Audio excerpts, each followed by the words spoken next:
there, this is Gift Biz Unwrapped, episode 97.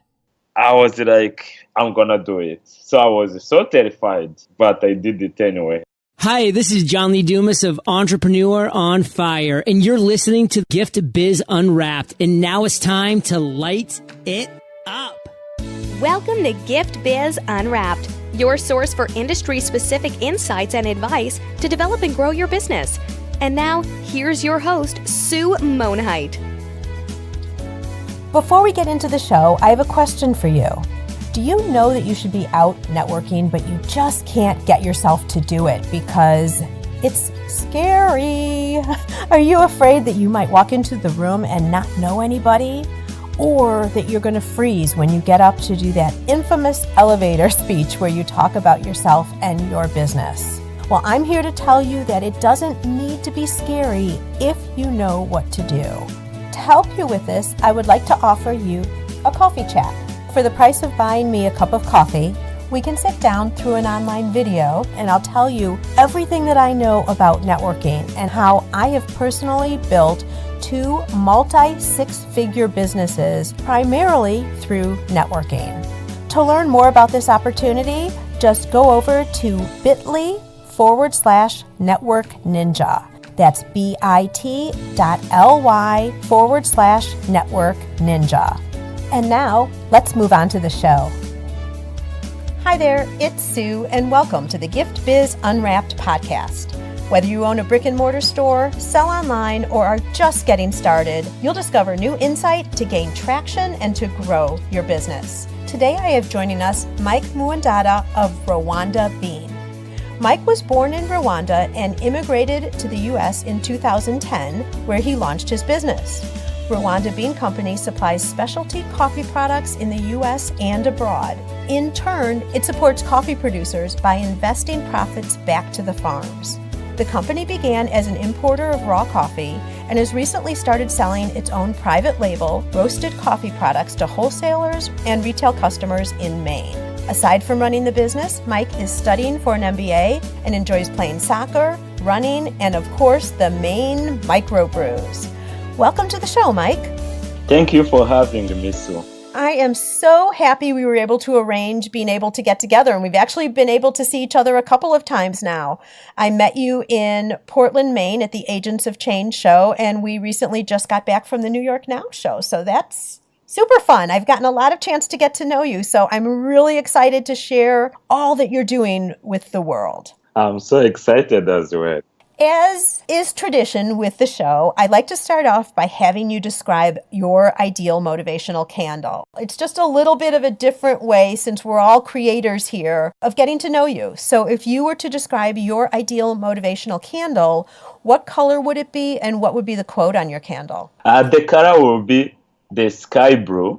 I like sky blue because it's kind of when it was dark and then it's getting people start seeing like a day is right. So that's really good because that's how I take it in my life. It's like you always have something that you are going through. If it's a business, when you are starting, you are somewhere in the darkness, you don't know where you're heading, and then as it starts unfolding, and then you start seeing that color. So I like sky blue.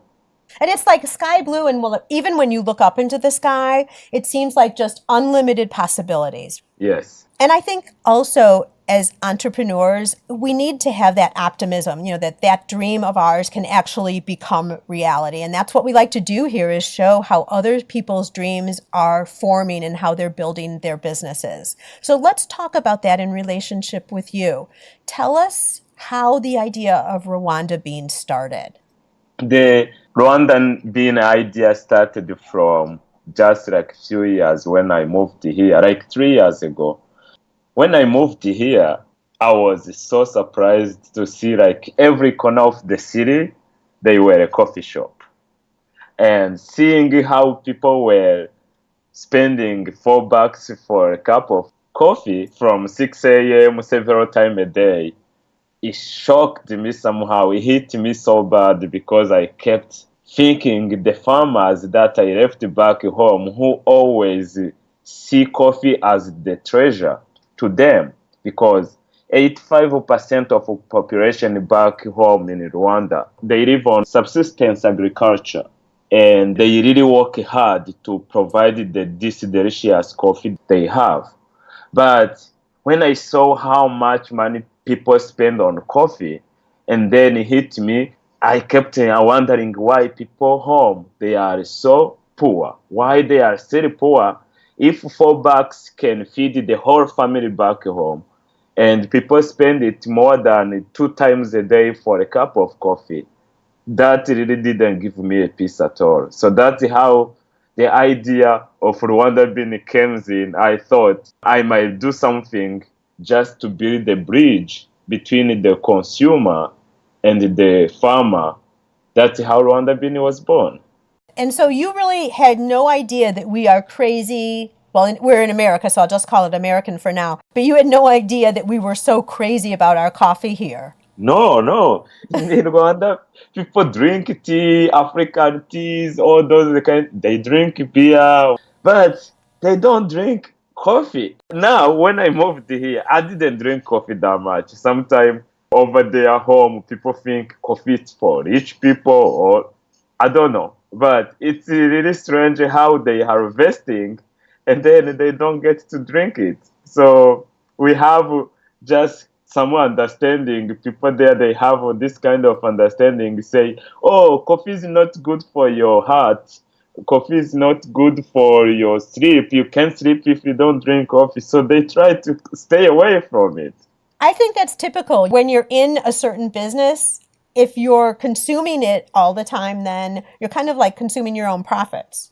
Actually, maybe that might be true because 99% of coffee that we drink here in America is imported. So that means maybe the buyers will keep telling the farmers, hey, if you drink it, you will stay awake so they can probably get enough to bring here. So, there you go. That's a good idea. And we have found that there are health benefits to coffee too. So actually, it's good for you. It's good for your body. Yeah. So 85% of Rwanda business is agriculture. But even though we have this obsession now with coffee here and we're importing so much, why are the farmers still not seeing the benefits of that? It has to be with how the coffee business is done in general. So those farmers, most of the countries where the coffee comes from, most of those countries are underdeveloped country. And some of those people, they don't really have the resources and the ability to connect themselves to the consumer market. So it takes what the cause of from them providing coffee, but still poor because there is that big gap between them and to the real world who consume the coffees. That's what I think it has to be done with them being poor. So what have been your first steps to take care of that problem, to be able to funnel more money back to them? So what I did, I'm from Rwanda, so I contacted a few friends back there. So I did research. I asked the farmers. I said, we start talking on the phone. They tell me the problem, and I realized really what I was thinking, which is the misconnection between them and the consumer is the problem. Because they sell their coffee through all those middlemen, and everyone there wants their cut. And I don't blame them, but that's what they have to do to be doing with the farmers, not getting more back. So I realized maybe I can start something that I can bring the coffee straight from them to here. So that's when my company was born. That's what the purpose was. That was the mission. That was the objective. So it sounds like what you're doing, Mike, is you're eliminating one of the steps in the process. You're eliminating one of the middle people that are part of the chain from getting it from the farmers into the states and to the consumer. Yeah, that's what I do. And that's how I believe that with bringing coffee directly from the farmers, it gives us the opportunity to pay them more. But also we built that relationship. We want to be able to have our consumer really connected with those farmers and know what we're trying to do with them. So it's been really tough, but it's coming together right now. Wonderful. So it sounds like you're on the way, but how did it start? What were the first things or some path that led you to where you are now? On the beginning, it's not easy. It's really tough when you know there is a problem and you really want to do something to fix it, or you just want to try something. And sometimes you want to let it go because you see that it's not possible to do it. And I don't know. And then somehow you keep having that feelings that bothering you that I can do this, I can try. And then you get as an immigrant, I don't have money, I don't have it. I'm like, how am I gonna do this? It was so hard. Were you saying that you were getting to places, you were really passionate about it, but then there were times when you're just like, this looks like it's too hard. Maybe I should just not do it. But then you said, Yes, no, I'm going to do it. And you just kept going.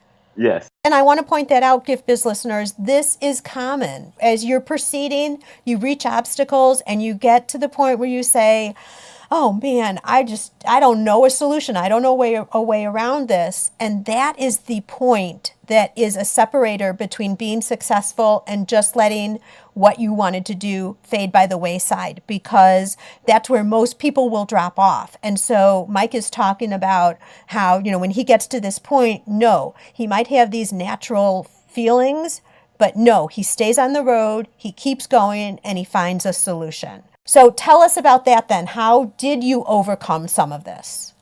So the way I overcame over this is, so in Rwanda we went through a lot, including me and my family, including friends, and it's all Rwandans. And then I kept it in my head. I was like, because sometimes you talk to people, they're like, Starbucks, Dunkin' Donut, all those big coffee shop, coffee business, it's tough, man.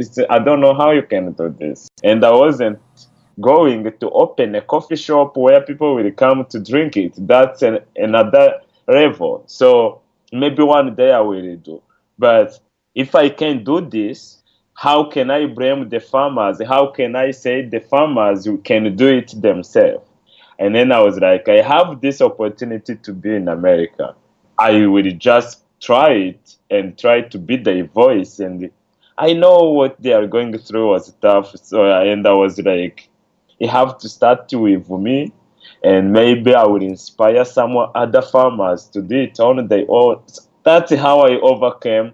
Then I started talking to friends about it. I started talking to my classmate, my professor. That's how all the idea came together.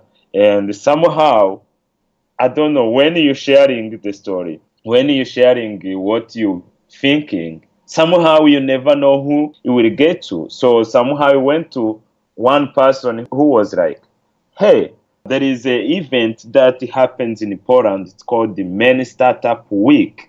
Maine Startup Week, Creation Week in Poland, Maine. So he said people go there once a year in summer and then they pitch their idea. You should look into it. So that's how the idea of going to pitch, and I pitched in front of a couple hundred people. Oh my gosh. I only have 1 minute to pitch to say how this can be a business, and people have to vote for you to get in the top 10 company who will get mentors and who will get some other counseling to figure out how they can help you shape your idea becoming and help you having a business plan, how you can execute your idea. Wait, so how many people presented? They were probably, during that time, they were probably 50, 60, 80 people who were presenting their idea. And so you get to go on stage for 1 minute. Yes, just 1 minute. 1 minute. Oh my gosh. And then people have to vote for you. So that's what happened. And I went there. I was swearing everywhere. And at that time, right now, I would say my English is better. At that time, my English was the worst one. Yeah. People could barely hear me with my heavy accent. So I was like, I'm gonna do it. So I was so terrified, but I did it anyway. Good for you. Yay. We're all clapping for you, Mike. That had to be so scary. It was so scary. I never talk in front of 100 people like that. So I was so terrified. Oh my gosh. So what happened? I think we all The- know, but tell us. so I got voted in the top 10 people, in the top 10 people who have good ideas. And at the end of the week, I was the winner. It goes from 10 to just 1? It goes to 10 to top 3. So I was the first one, and then they were the run-up, and then they were the third one. Oh my gosh, that is so exciting. And think about this. You had every reason not to do it, right? You could have had the excuse that, oh, my English isn't so good. You could have had the excuse that, it's a 1 minute, I don't talk well in front of people, I'm scared, I'm not going to do it. But you instead put yourself out there and look what happened. And after you pitch, some other people will go there and they pitch their idea, and then you are like, oh man, I don't have a chance. There are some other people's idea, they were so great, they were so good, they were so organized, so planned. I was like, man, at least I tried. That's what I was thinking. So, and when people vote for, when I was seeing people coming, giving me, they vote because they have to, you have to hold something there with everyone put in a sticker saying he's voting your idea, and then they have to count those ideas at the end of the day because the public was the public, the judge, or other content, they were the one who were voting. So even for me, I would vote myself or I would vote someone else's idea that I think was great than me, but I voted myself, of course. Of course you did. So you only get one vote, though. You only get one vote. So if no one like your idea, you will only get one vote. So wow. And so what did you do when you found out you won? You don't just win like that. You keep, during that week, you keep working with those mentors. They help you do your projection. They help you have your startup website. There is people out there who are willing to who have skills. They are professional. They some of them, they are designer. This organization is so good. They bring out people who have other jobs, who are professional, professors, managers, CEO of the companies, and then they bring them. So they give you the skills. They can help you scale your idea to the point where at the end of the week, if you have money, you can open the door for your business. Okay, so everyone ends up being a winner, really, because everyone gets more educated and more knowledgeable and all that. Only for those 10 companies. Oh, okay. So not everyone. Okay. Only for those 10 companies. And those 10 companies, at the end of the week, they have to present. And after they present, that's when the board of the judge will vote, will be the top 3. So that's how I won. I didn't win any money, but at least I won. Those people gave me confidence to see that my idea was good, and then I had to work hard to figure out how to bring in the coffee. So in a few months, I was able to bring in the first shipment of bags, and then we started from there just by selling green beans. But we realized the green beans, it was like not. It was like a cross market because you only have to sell it to the roasters. So all the time I meet people, I tell them about my idea, or people who read in the news about me, they will say, so where can we buy coffee? Where can we buy coffee? How can we support? So that's when I realized if I can come up with my own roasted label and then sell it online, and then I would be able to have an open market and to be able to sell it to anyone. That's how I realized maybe anyone can also participate. First, if you want to help, you can buy coffee. If you don't like to drink coffee, if you don't drink coffee, you might buy it for a gift for someone. So that's how I started. That's how I'm here. I want to stop you here because you said something when we were together yesterday. We did a Periscope together on yesterday. And this is an excellent example, and I think we all forget about this. You taught me this yesterday, Mike. We were talking about, you're just mentioning here, and I'm only stopping you here because I think it's pertinent to the rest of the story. Your progress has been through face-to-face contact with people, doing that really scary presentation and entering and seeing if you could win. But also you found out about that because you were sharing and talking about what your vision was with a lot of people. Now you're at the point where you do have a product here. And I thought you did something so special that we always forget about this. When we were talking, you made the comment that people, they're not buying the coffee because they're not a coffee shop or something like that, but they want to help. So they ask you, how can I help? And what do you say to them? I always tell them they can help. The way they can help is, you might not drink coffee, you might not buy coffee, but you like what we do, you like our mission, you like what I try to accomplish. So the way you can help is go tell your friend about me. Ask your local store that there is a coffee out there, delicious coffee with a good thing that is trying to accomplish good things. So maybe ask them you want that coffee in your local shop. So that's how I always tell them. That's how they can help me. We don't try to make these podcasts salesy, so that's not the point here. The point is what Mike does is he suggests or asks people to take some type of an action, like to ask for action. If people are interested in helping, he tells them how they can do it. They can buy product from him or go spread the word about my product to your local coffee shop. So for you Gift Biz listeners, with your products, when you're networking, it's not just buy from me, but also what's that extension? What's another way people can help you? Share the name. I'm looking at getting my products into local boutiques, whatever it might be. Sometimes people just can't make that extension. You have to tell them what to do. Similarly, you might have to tell them, go like my Facebook page or click on my Instagram link and comment for me on a photo that you really like or something like that. And when people are asked and given a clear path to do something, many times they do. So Mike, it was really great. When you said that yesterday, I'm like, yes, obviously, why don't we talk about this more? So thank you for that. Thank you. So Mike, let's talk a little bit more about the product. Now, we talk about that a lot of the beans that are coming into America are being imported. What's the difference with the Rwanda bean and why is it different and why is it better? So why should people choose yours versus other beans?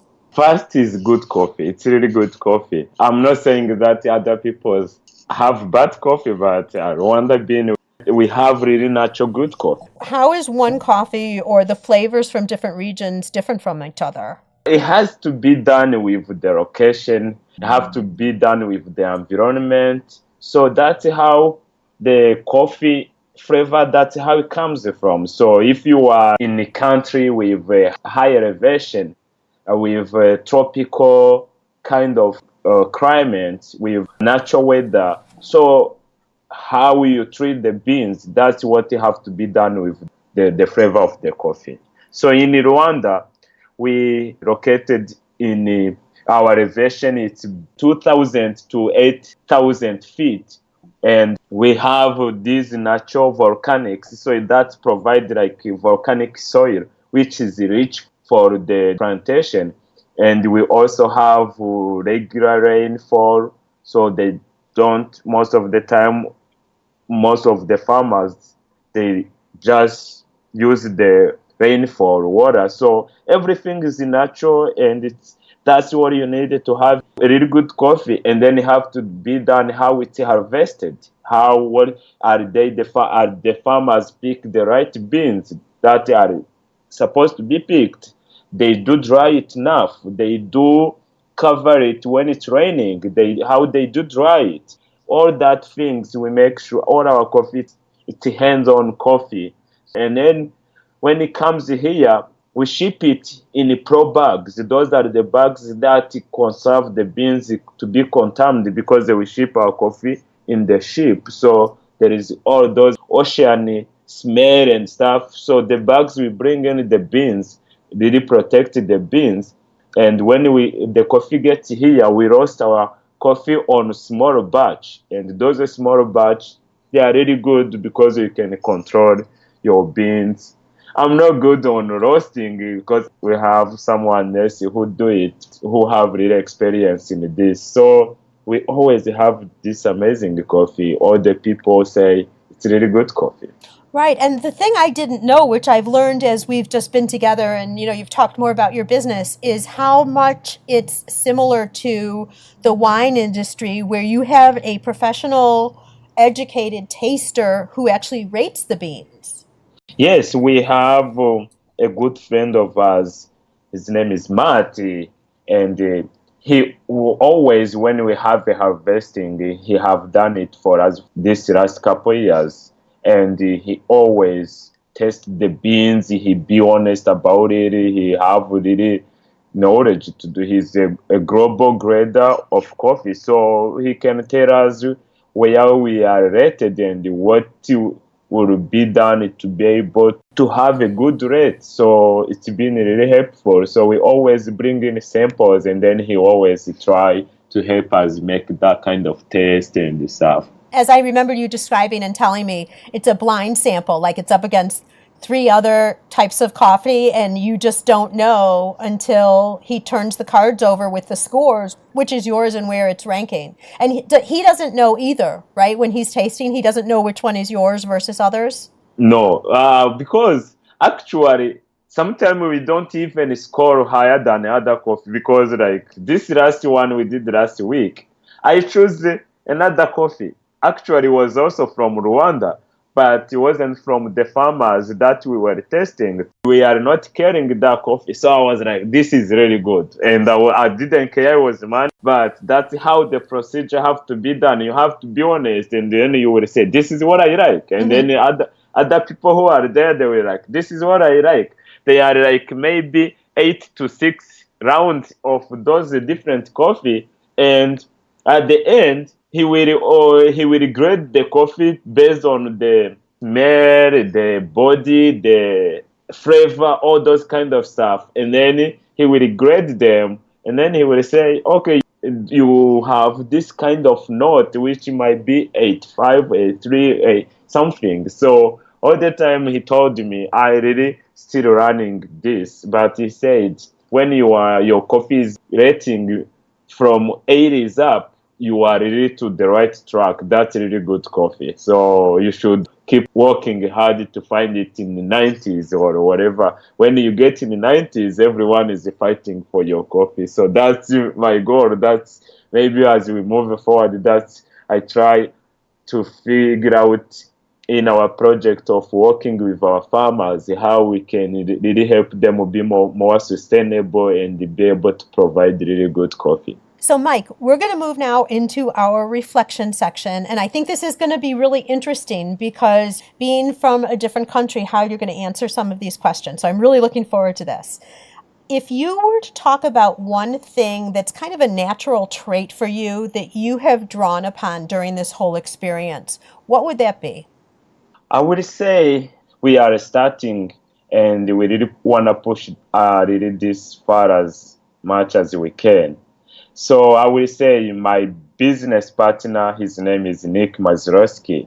He have been an inspiration. He teach me how to be really, how you have to be disciplined in running a company. He also support me, but also people, the way I like to talk to people, and they always give me that kind of motivation. And even if we are in a tough situation where we are still fighting, being in this competitive market, but people, they are always, it's good, this is good, I really like your mission. So you have good coffee. Those are, and then the farmers also, they are like, I'm from there. I'm from those farmers, and I'm one of them. I know what kind of life they live.